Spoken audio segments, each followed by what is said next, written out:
Pilot উচ্চ বিদ্যালয়ে আমাদের একটা টুর্নামেন্ট হয়েছিল। আমরা ছিলাম সেই টুর্নামেন্টের কমিটি।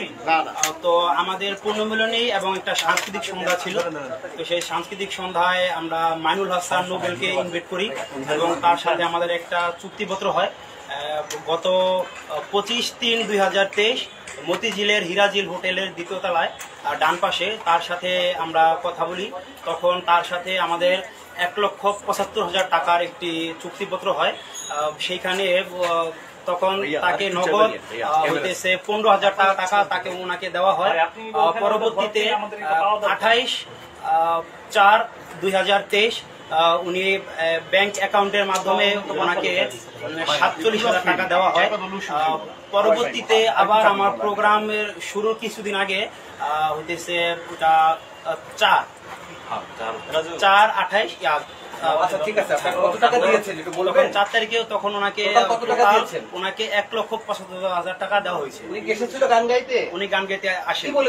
উনি বলেছিল যে ভাই আমি প্রোগ্রামের দিন সকালে ওনার সাথে কথা হলো যে উনি বললো সন্ধ্যা 6টায় আমার প্রোগ্রামের মাঠে উনি থাকবে। তো কথা হইলো, তো সন্ধ্যার পরে ওনার সাথে যোগাযোগ করার অনেক চেষ্টা করা হইলো।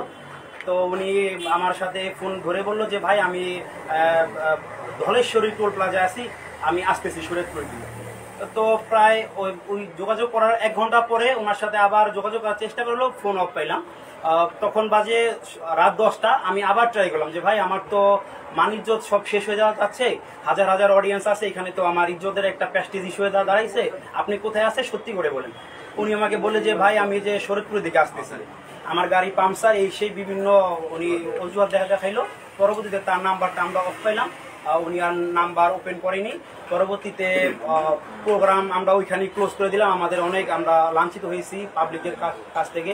স্থানীয় প্রশাসন এবং স্থানীয় গণ্যমান্য ব্যক্তি বিষয়টাকে হ্যান্ডেলিং করে।